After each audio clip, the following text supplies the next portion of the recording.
Bismillahirrahmanirrahim. Alhamdulillahi Rabbil alamin. Wassalatu wassalamu ala Sayyidina Muhammad Mustafa wa ala alihi wa ashabihi ajma'in. Rabbi shrah li sadri wa yassir li amri wahlul 'uqdatam min lisani yafqahu qawli. Allahumma la ilma lana illa ma 'allamtana innaka antal alimul hakim. Thumma ma ba'd. Assalomu alaykum rahmatullohi va barakatuh. Hurmatli ag'alar, hurmatli apalar, hurmatli qarako'z qarindoshlar. Elimiz tinch, yurtimiz aman, bağrımız bütün, osындай bir keng, baytaq, tәуелсіз memleketimizde Allah subhanahu wa ta'ala'nın жақсы көретін жер әлеміндегі мешітінде бас қосып отырмыз. Осы отырыстарымызды Пайғамбар алейхиссалам айтқандай дуа жасаймыз. Хайырлы, берекелді, пайдалы мәжіліс отырысынан болды сұраймыз. Алла Тағала осы білімдеріңізді зияда етсін. Білімге деген ниеттеріңізді Алла Тағала қабыл етсін иншалла. Енді мынау осы шараны басшылыққа алып отқан мынау ағаларымызға, мешіт бас имамдарына Алланың нұры жаусын, әйелдер қауымына осындай бір семинарды үлестірілген екен. Бұл өте маңызды мәселе деп есептелінеді. Шариғатымызда әйел адамның да құқығы жоғары деңгейде қорғалады. Қоғамда ер адам және әйел адам болып, осы екі адамнан құралады. Әйел адамның қоғамдағы оның орны, қоғамға беретін пайдасы, оны айтпасақ та белгілі баршамызға. Адамзаттың асыл тәжі сүйікті Пайғамбар алейхиссаламның өзінің сүйікті анасы дүниеге алып келген. Қазақ айтады, ер адам бұзылса, отбасы бұзылады дейді. Әйел адам бұзылса, ұлт бұзылады деп айтқан. Сол үшін әйел адамдардың қоғамдағы орны өте маңызды қазіргі күнде. Міне Аллаға шүкір, біздер тәуелсіздігіміздің арқасында біздер өз дінімізді қайтадан еске алатын заманға жеттік. Айып етпеңіздер, ешкімге ақыл айту үшін келгеніміз жоқ. Мойнымызда үлкен аманатымыз бар. Осы жерге шақыртылғаннан кейін келуге біздер міндеттіміз. Сол үшін біздер Пайғамбар алейхиссалам айтқандай осы екі нәрсені насихаттаймыз және сол нәрсені ғана жеткіземіз. Пайғамбар алейхиссалам айтты, мен сіздермен қоштаспаймын, мен сіздерді хауыздың алдында тосамын деді. Яғни Каусар бұлағы. Инна атойнакал Каусар. Расында біз саған Каусар бұлағын бердік дейді Пайғамбар алейхиссаламға. Сол бұлақтың алдында сіздерді тосамын деді Пайғамбар алейхиссалам. Сіздерге екі нәрсені қалдырып бара жатырмын. Осы екеуімен жүрсеңіздер ғана адаспайсыздар. Сол бұлақтың алдына сіздерге тура алып келеді деді. Біріншісі Құранды айтты Пайғамбар алейхиссалам. Екіншісі нені айтты? Сүннетін айтты. Міне енді Алла қаласа осы Пайғамбар алейхиссалам жеткізіп кеткен осы екі жолмен жүретін болсақ, біздердің ұрпақтарымызды иншалла Пайғамбардың Каусар бұлағының алдына жетіп баратын боламыз. Елбасымызға Алла қуат берсін, біз мәңгі ел боламыз деп айтты. Мәңгі ел деген сөздің мағынасы, кейде бұны бір адамдар дұрыс түсінбей жатыр. Мәңгі ел деген қалай ол? Қиямет деген болмайды ма деген секілді сөздер айтып жатыр. Жоқ, қияметке дейін жер әлемінде Қазақстан деген сүйікті отанымыз тұра береді деген сөз. Біздің еліміз Құдай қаласа мәңгі ел боламыз. Мәңгі ел болу үшін өздеріңіз секілді ақжаулықты, иманды осындай қара көздерімізге қоғам мұқтаж. Мәңгі ел болу үшін дүниеге келетін, болашақ тізгін ұстайтын ұрпақтар иманды болу керек. Ад пайғамбардың, Самуд пайғамбардың қауымы, олар өте мықты мемлекет болған. Алла субханаху ва тағала олар жайында айтады, олардың дене бітімдері, олар өте мықты адамдар болған. Тау тастардың арасын кесіп үй жасайтын еді солар дейді. Алла субханаху ва тағала оларға бүткіл нығмет есігін берген еді дейді, бірақ олар Алланың берген нығметіне шүкірлік жасаудың орнына олар күфірлік жасады. Олар қарсы келгендіктен Алла Тағала оларды жермен жексен қылды деді. Қарап отырсақ, демек біз енді ғана 25 жыл болған сондай бір жас мемлекетпіз. Құдай қаласа, бірақ біз мәңгі ел боламыз. Мәңгі ел болу үшін жаңа сөздің басында айтылып кеткенде бізде иманды ұрпақтарға өте ауадай мұқтажбыз. Сол үшін Пайғамбар алейхиссаламның әрбір сөздерін біздер айтып отырған міндеттіміз. Әсіресе отбасыда қазақ айтады, тәрбие отбасынан басталады. Дастархан басында отырған кезде біздер ер адамдарға басқаша уағыз айтамыз. Енді әйел адамдар болған екен, мен сол жағын айтуға тырысайын көбірек. Әйел адамдар барынша қыз балаларға көбірек тәрбие беруге мұқтаж екен. Сөз басында, отбасыда, қазан басында бізде қазақ даласында әйел адамның мәдениеті қалыптасып кеткен. Осы нәрсені айтып отыру арқылы ғана біздің болашақ жалғасатын ұрпағымыз Құдай қаласа бізді мәңгілік жолға жетелейтін болады. Пайғамбар алейхиссалам айтады, кім осы нәрсені істейтін болса, нәжат табады деді. Нәжат табады деген сөз құтылады. Осы өмірде бақытты боласыз, келесі өмірде де бақытты боламыз. Екінші мәселе халак болатын нәрсе, құрдымға алып барады. Кім осы нәрсені істейтін болса, ол адам осы өмірде де бақытсыз болады, келесі өмірде де Алланың алдында жүзі қап-қара болады. Үшінші мәселе бар деді. Осы нәрсені істесеңіздер, дәрежелеріңіз көтеріледі. Өйткені адамдар абыройды мансаптан іздеп жатыр, кейде абыройды достан іздейді, біреу басқа жерден іздеп жатыр. Жоқ, абыройды осы жерде айтып кетті пайғамбар алейхиссалам. Қазір әрқайсысын тоқталып өтемін иншалла. Төртіншісі бар екен, осы нәрсені істесеңіздер, күнәларыңыз кешіріліп, жүздеріңіз жарық болып, пәк болып жүресіздер деп пайғамбар алейхиссалам төрт нәрсені бізге айтып кетті. Бұның әрқайсысы үшеуге бөлініп отырады. Әрқайсысы төрт мәселенің әрқайсысы үшеуге бөлініп отырады, үш мәселе екен. Біріншісі түртіп отырсаңыздар болады. Енді бізде Әлиасқарда солай білім берді, бізде қайталау арқылы. Бізге айтатын, артынан сұрап отыратын. Қайталау арқылы бізге осылай ұстаздарымыз жаттатты осы мәселелерді. Аллаға шүкір, осы нәрсені жаттағандықтан бізде әлі осы нәрсені есімізде алып келе жатырмыз. Біріншісі не еді? Нәжат табасыздар деді. Нәжат дегенде құтыласыздар. Осы өмірде де жүзіміз жарық болып, абыроймен болады екен, келесі өмірде де Раббымыздың алдына барған кезде жүзіміз жарық болып, абырой табады екенбіз. Нәжат деген сөз мағынасы құтылу деген сөз. Соның біріншісі аяхшаллаха фиссирри уәл хуфи. Жасырында, әшкереде Алладан қорқып жүру. Бірінші құтылатын жол пайғамбар осыны айтты бізге. Әшкере деп айтқан көпшіліктің алдында. Жалпы көпшіліктің алдында Құдайдан қорқпайсың ба деп айтса, Құдайың не істей алады? Құдайың болса көрейік деген сияқты осындай сөздер болған тарихта. Жоқ, әшкереде де Құдайдан қорқу керек. Егер шынымен Құдай болса, маған үйтіп қоймайды ма, бүйтіп қоймайды ма деген сияқты кейде ауыр сөздер айтылғандарды естіп қаламыз. Ол дұрыс емес, ақида бойынша Құдайдан қорқу керек екен. Мына Намруд деген патша өткен Муса алейхиссалам уақытында, сол Намруд патша пайғамбарға иман келтіріп, оған ілесудің орнына сондай сөз айтқан. Құдайыңды маған шақыр, мен Құдайыңмен соқсам дейді. Деп, келесі күні әскерімен осындай деген алаңға шығамын, Құдайыңды айт, ол да өзінің әскерімен келсін деді. Сөйтіп, сол Алламен мен соқсамын деп, сол Намруд деген патша осындай сөз айтқан. Сөйтіп, келесі күні бүткіл әскерін жинап, тырнағына шейін сауытты киіп, алаңда күтіп тұр. Кімді күтіп тұр? Құдайды күтіп тұр. Алланы күтіп тұр, әскерімен келсін, мен олмен соқсам деді. Алла субхана ва тағала Абраха деген патшаға жіберген секілді абабил құстар жіберген жоқ. Алла субхана ва тағала оған періштелерді ешнәрсе жіберген жоқ. Бірақ шыбын жіберді оған. Шыбын жіберді. Ол әрқайсының киген сауыттарын сипаттайды кітапта, көзінде екі тесік болған көріп отыру үшін, мұрнында екі тесік болған демалу үшін. Қалған еш жерінде тесік болмаған темір сауыттарды киіп алған әскер баршасы. Жаңа шыбын ұшып келеді де, мұрнының тесігінен кіріп кетіп, маңдайына тұрып қалды дейді. Сөйтеді де, жаңағы Намруд патша сөз айтқан кезде екі қанатымен қағады екен. Сол кезде басы шайқалып, жанындағы уәзірлерін айтады екен. Қолындағы шоқпамен басыңа ұрыңдар. Жан-жағынан шоқпақпен ұрған кезде талып түседі екен жаңа Намруд патша. Есін жиады, қайтадан атқа отырғызады. Енді тағы бірден айтайын деп жатқан кезде шыбын қайтадан қанатын қағады. Тағы да басы шайқалып, жанындағыларға ұр дейді екен. Жан-жақтан соққылап, жаңағы патшаның иесі шықты. Сонымен не болды? Жаңағы патшаның айтқан сөзі, менің басымды кесіп тастап, дәл осындай басты қалыпқа салып, алтыннан бас жасап, қаланың дәл ортасында мүсін тұрғызып қойыңдар деп осында бұйрық береді. Жандағы уәзірлер осыны орындап, кімнің? Намрудтың басын кесіп, қаланың ортасына мүсін қылып тұрғызып қойды дейді, алтыннан жасап.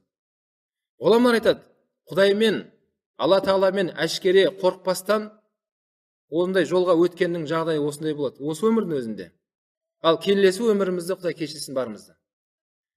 Екіншісі, демек осы бірдің ішіндегі пайғамбар айтты, әшкереде, жасырында кімнен қорқу керек деді? Алладан қорқу керек. Бәріміз Алланың мүлкіміз, Құранда мүлк сүресі бар. Мысалға, менің балаларымның өзі, ол мен себепті дүниеге келгенмен, оны мен жаратқан жоқпын. Олар да Алланың мүлкі. Менің балаларым, ол Алланың мүлкі. Сол мүлікке мен аманатқа қиянат жасамай, оған аманатқа мен жауапкершілікпен қарауым керек, және Құдайдан қорқуды үйретім керек екен. Демек, Құдайдан қорқу деген сөздің мағынасына келетін болсақ, әрбір нәрсенің хаққысын беру керек дейді. Әрбір мәселенің хаққысы бар. Құлшылықтың уақытыңызда құлшылық жасаңыз. Өзіңіздің жарыңызға қарайтын, итаат етілетін уақытың кезде оның хаққысын беру керек. Сол кезде барып, Құдайдан қорқады деген сөз сөзде жүзеге асады екен.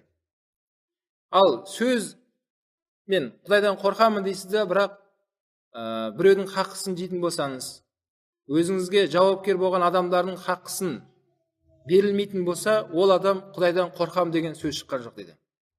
Демек, Пайғамбар айтты, мынандай үш нәрсені істейтін болсаңдар, нәжат табасыңдар деді. Нәжат деген не? Құтыласыңдар. Бірінші не екен? Жасырында, әшкереде Алладан қорқып жүру керек. Әйел адамдар кейде, мына ер адамдар бізге көп сұрақ қояды. Менің әйелім мен жоқта кейде намазды бір оқып оқымайтын секілді, та басқа сөздер айтады. Біз айтамыз, әйеліңізге жеткізу міндетіңіз, бірақ күштеп, оны зорлап, зомбылап намаз оқыту сіздің міндетіңіз емес.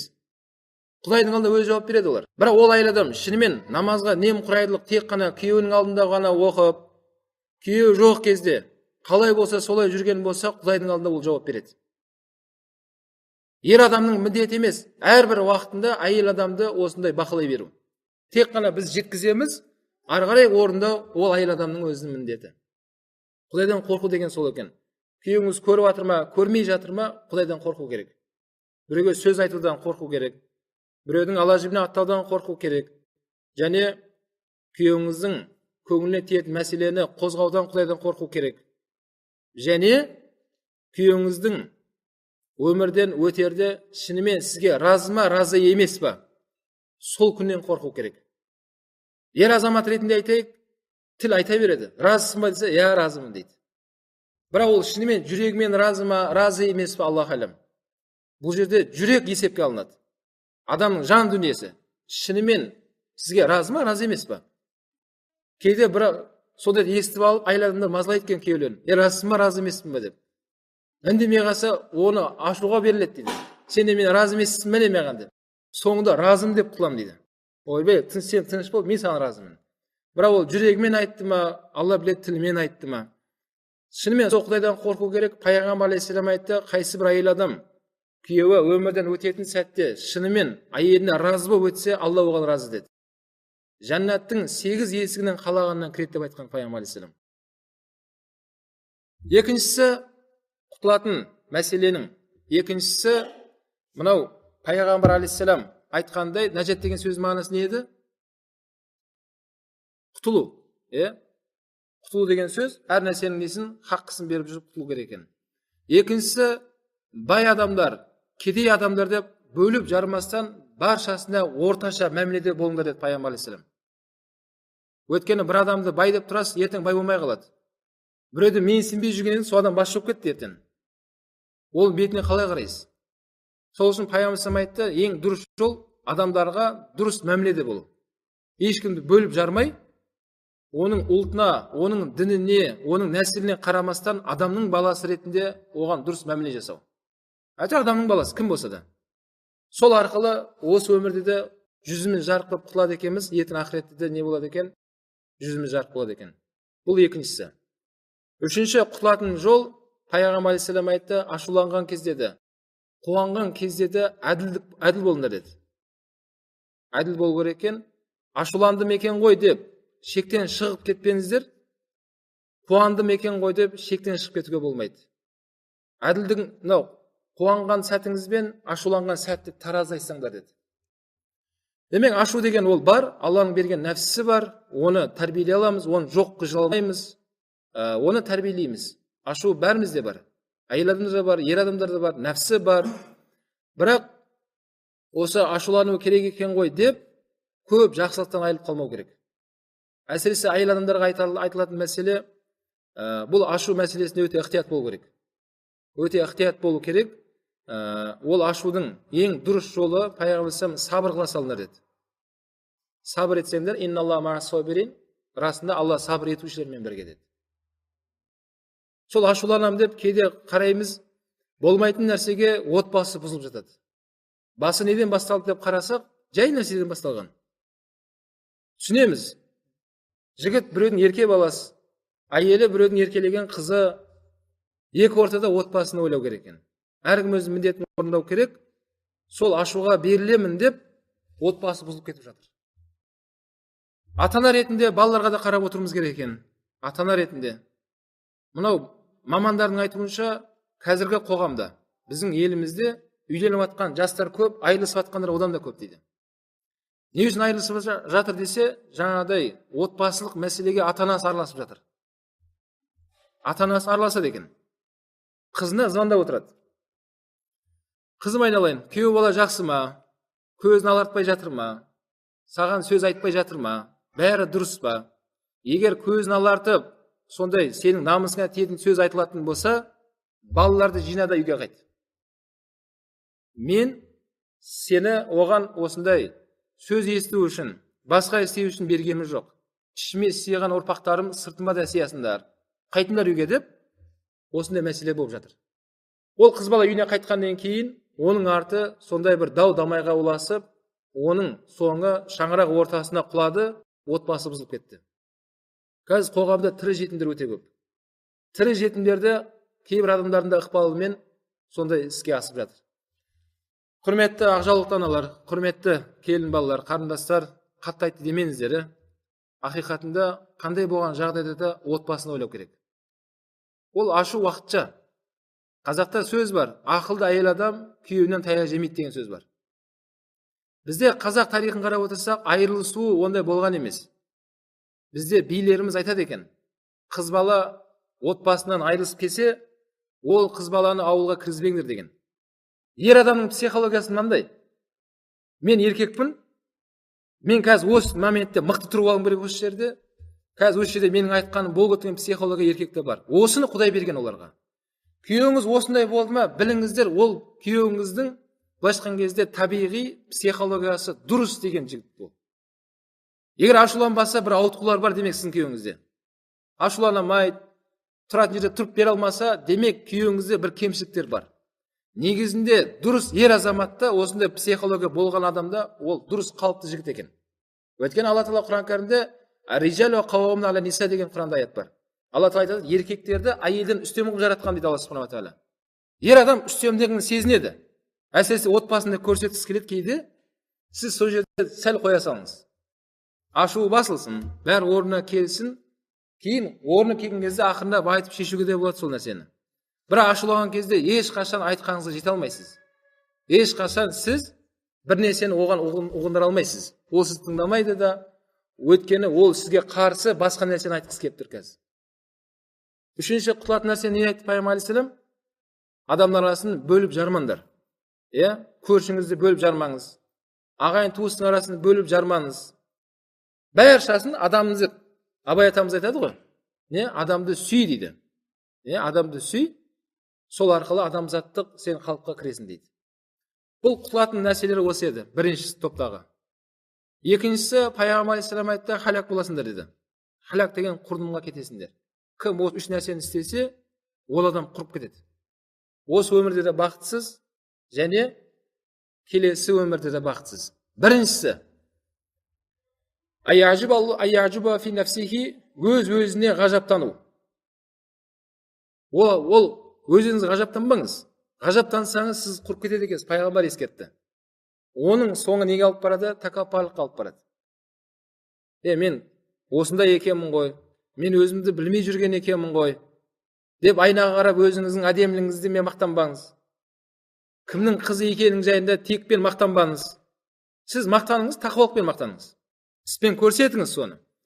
Егер өз-өзіңізбен ғажаптана беретін болсаңыз, онда сіз құрдымға кетесіз.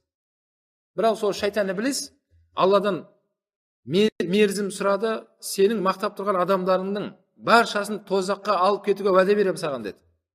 Маған мерзім бер деді. Алла Субханала Тағала Құран кәрімде айтады, саған мерзімді бердім, қияметке шейін білгеніңді қыл деді. қияметке шейін уақыт берілді саған. Бірақ олардың ішінде менің сүйікті құлдарым болады, ықыласты, мен үшін өмір сүріп жатқан пенделерім бар. Сен оларды ала алмайсың деген мағынада Құранда аятты көреміз. Демек, бұл өз-өзіне ғажаптану деген сөз не екен бұл? Бұл тәкаппарлық, сондай құрдымға алып кетеді. Енді қаракөз қарындастарымызда отыр екен, әрине аналарымызға емес бұл. Айтарымыз, ол жігіттерге оны басқаша қылып айтамыз, қыздарға басқаша қылып айтайық. Мысалға мынандай: Алла қосқан жарларыңызға разы болыңыздар. Бізді разымыз Алланың берген жарларына. Өйткені жаңадай өз-өзіңізге ғажаптану арқылы мынандай ой келуі мүмкін. Уақытысында соңымнан қанша жігіт жүгірген едім маған. Ешқайсысына қарамаған едім. Сонша жігітке қарамай жүріп, осы сен сияқты бір жігітке разы болғаныма өкінемін. Саған тұрмысқа шыққан бекер болған екен. Қаяқтан-ақ саған мен тұрмысқа шықтым деген сөз айтпаңыздар. Осылай айтатын болсаңыз, тіке Аллаға қарсы шықтыңыз сіз. Бұл Алланың тағдыры. Алла тағала сол нәрсені қалағаннан кейін барып, осы нәрсе іске асты. Имам Тахауи айтады, Алланың қалауы бар, пенденің қалауы бар. Пенденің қалауы іске асады, егер Алланың қалауымен сәйкес келсе ғана дейді. Сіз қаладыңыз ба, қаламадыңыз ба, Алла тағала қалады соны. Осыған разы болу керек. Осыған разы болыңыз, иншалла жәннати боласыздар. Асия деген анамыз бар. Жәннатқа алғашқы кіретін айел кісілердің тобында тұрған сол кісі Асия анамыз. Ол кісінің күйеуі Фирғауын болған. Ана Раббукумул а'ла, өзін Құдайға теңеген сол Фирғауынның әйелі Асия анамыз алғашқы жәннатқа кіретін айелдердің тобында сол кісі деп айтты Пайғамбар алейхиссалам. Не үшін десе, Фирғауындай залым патшаға сабыр еткен үшін. Ешқашан талақ сұрамаған екен. Ешқашан үйге кетем деп айтпаған екен. Айтқымыз келіп жатқаны, қазақтың жігіттері, қарындастарымыздың күйеулері Фирғауын емес. Бұл мұсылманның баласы, иманды, текті халықпыз, Аллаға шүкір. Дұрыс қателіктер болады. Оны ата-бабамыз айтып кеткен, отбасы болған екен, қазан табақ сықырламай тұрмайды деген. Бірақ соған сабыр етіп, не істемеу керек, оған мойымаңыздар. Егер өз-өзіңізге ғажаптанып, мен сені тастап, бәрі басқа біреуге тұрмысқа шығып ала аламын, әлі жаспын, мен ондаймын, мен мұндаймын деп болатын болсаңыз, халақ боласыз онда. Пайғамбар ескертті оны. Сіз одан да басқа күн кешіп қалуыңыз әбден мүмкін. Демек, халақ болатын бірінші жол не екен? Өз-өзіне ғажаптанып жүру. Қайта-қайта өзіңізге қарап, сыртыңыздан қарап, жаныңыздан қарап, тегіңізге қарап, ұлтыңызға қарап, ғажаптана беру ол жақсы нәрсе емес. Ғажаптанайық Алланың жаратылысына. Алла тағала Құран кәрімде тауға қарамайсыңдар ма деген, қараңдар деген сөз. Аспанға қараңыз, тауға қараңыз. Алланың жаратқан жаратылысына қараңыз, сол кезде барып, өзіңіздің әлсіз пенде екеніңізді сезініп, Аллаға шүкірлік айтасың иншалла. Бұл бірінші жол екен. Не екен? Халақ болатынның жолдың ұстанған жол. Екіншісін айтты, Пайғамбар алейхиссалам, осындай жолды ұстанбаңдар. Егер ұстанатын болсаңдар не болады деді? Халақ боласыңдар деді. Халақ деген сөз мағынасы не екен? Құрдымға кету. Үшіншісі нәрсе, абырой табатын нәрсені айтты Пайғамбар алейхиссалам. Бұл да үшке бөлінеді. Кім осыны істесе, абырой табасыздар деді. Беделді боласыз. Абыройды мансаптан іздемейміз, дүниеден, басқа жерден іздемейміз. Абыройды Пайғамбар алейхиссалам осы жерде айтып кетті бізге. Біріншісі, абырой табайтын бірінші мәселе афшу салам байнакум. Демек, Пайғамбар алейхиссалам айтты, абыройлы боласыңдар, не дейді? Тамақтандырыңдар дейді. Әрдайым сол тағамдарыңыз тәтті болсын, қаракөз қарындастарымыз, әрдайым не болу керек екен? Қонақ жайлы болу керек екен. Пайғамбар осыны айтты. Бұл жайында біз қазақ даласында қатты осы бір хадисті көре аламыз. Пайғамбар алейхиссалам айтады, кім Аллаға қиямет күніне иман келтірген болса, ол адам қонағына жақсылап қарасын дейді. Бізде кез келген отбасыға Құдай қонақ қойып кіріп барсаңыз, сізді кәдімгідей қарсы алады. Дәс осы хадисті біз елімізде көріп тұрмыз. Бізде кез келген ауылға барсаңыз, дастарханды жаңа жеңгелеріміз, келіндеріміз жайнатып жібереді. Әрдайым олар дастарханды осындай деп ойлап қаласыз, кеткеннен кейін балаларының аузынан жырып соны тығып тастайды апарып. Ертең қонағыма не берем дейді. Мына үй соғатын кезде бірінші мән беретін жер сол қонақтың үйін ойлап тұрамыз, бөлмесін. Залым кең болу керек мен мынандай болу керек, ертең қонағымыз сыймай қалу керек. Біз бірінші қонақты ойлайтын халықпыз. Осыны пайғамбар алейхиссалам бізге үйретіп кетті. Осы арқылы абыройлымыз, Аллаға шүкір. Осы ниетімізге, пейілімізге Алла Тағала осындай үлкен біздіге байлықты беріп қойды. Имандылық байлығы, жер байлығы, тәуелсіз байлығы, айта берсек, ол байлықтың өте саны өте көп. Ол екінші жол не екен? Абырой табатынның тамақтандыру. Үшіншісі, абырой табатын жолдың үшіншісі, адамдар ұйықтап жатқан кезде намазға тұруларын деді пайғамбар алейхиссалам. Түнде, яғни тахажжуд намазы. Тахажжуд намазын тұрған адам, ол абыройлы болады екен. Адамдардың арасында шынымен сізді адамдар құрмет қылай беретін адамға ие боласыз. Алла Тағала сізге сондай бір жақсылық, бір қасиетті беріп қойды. Адамдар өздері шапқылап сіздің қызметіңізді жасап жүре береді. Өйткені сіз абыройды сіз құлшылықпен тауып жатсыз. Абыройды беретінді Алла, оны төгетінді Алла. Кейде абыройды біз басқа жақтан іздеп кетеміз. Жаңадай көңіл көтеретін үлкен бір той жасайын, абырой болсын деп, абырой тапқан жоқсыз тойыңыздан. Егер тойды сауап үшін, ихсан болсын, балаларымызға бір дұға жасатайық деген ниетпен болса, онда сауап алатын едіңіз. Бірақ абырой үшін, ертең ел не айтады? Сол үшін бір күлкілге қалмайық. Абырой іздеп істеген тойда онда абырой таппайсыз.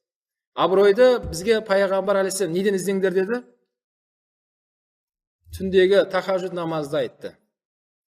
Демек, бұл тахажжуд деген намаз өте сондай жақсы құлшылық. Мынау парыз намаздан кейінгі екінші орында тұратын түнгі намаз осы. Сауап өте мол. Адамдар қорылап ұйықтап жатқан кезде тұрып құлшылық жасадыңыз.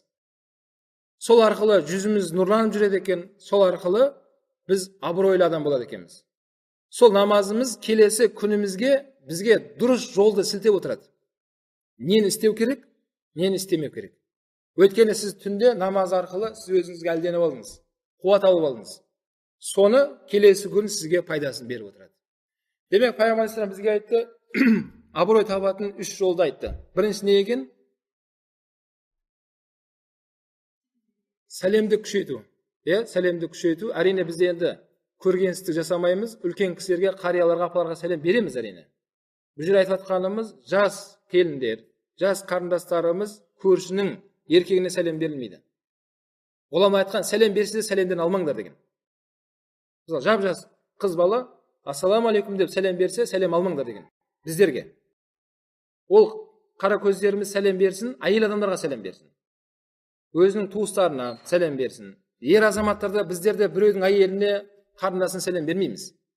Бізге осыны айтады. Біз сәлем береміз, ағаларымызға сәлем береміз, ақжаулықты апаларымызға сәлем береміз, аталарымызға сәлем береміз, інілерімізге. Сәлем осылай екіге бөлінеді екен. Берілетін сәлем бар, берілмейтін жолдары бар. Екінші, абыройдың не екен? Қазандарыңызға мықты болыңыздар, қазан табақтарыңыз таза тұрсын. Жаңа ашудың бәрі содан келеді. Күйеуіңіз келген кезде кухняңыз таза тұрсын, тамағыңыз орында пісіп тұрсын. Қонақ келе салысымен бәрі орында болсын, сіз абыройлы боласыз. Күйеуіңіз қанша сізді төмендеткісі келсе де, халық, ағайын, туыс сізді абырой жоғарына көтеріп жүреді. Сол күйеуіңіздің құлағын бұрайтын солар негізінде. Сіздің қайнағаларыңыз, сіздің күйеуіңіздің орнына қоятын солар негізінде. Келін саған керек емес шығар, бізге керек мынау дейді. Сен тыныш жүр дейді. Байқаймыз, келінді сен не орнына қоймай айтсын құрметін деп, кейде ағаларымыз біздің де құлағымыз бұра болады. Сен байқап жүр келінмен деп. Жарайды аға дейміз деп, ақырындап, шынымен біздің қатында абырой бар екен ғой деп қоясың ішінен. Ол абыройды қайдан тапты? Біз жоқ кезде, демек, келген кезде қазан табағымен тауып алған ол. Келген адам алдында тамағымен жүгіріп жүреді, бәрін орнымен қойып жүреді. Ол абыройлы әйелі болды иншалла. Пайғамбар осыны айтты бізге. Осы нәрсеге жақын болыңыздар, абыройлы боласыздар. Үшіншісі нені айтты? Адамдар ұйықтап жатқан кезде намазға тұру. Демек, басқа кезде де құлшылыққа мықты болайық. Өзіміздің байталман ата-бабаларымыздың тарихын қарап отырсақ, баршасының аналары намаз оқыған екен. Баршалары осы Алланың дінінде мықты тұрған аналарымыз екен. Соның арқасында елді, жерді, дінді қорғайтын небір батыр, сондай ұлағатты ұстаздар дүниеге келген.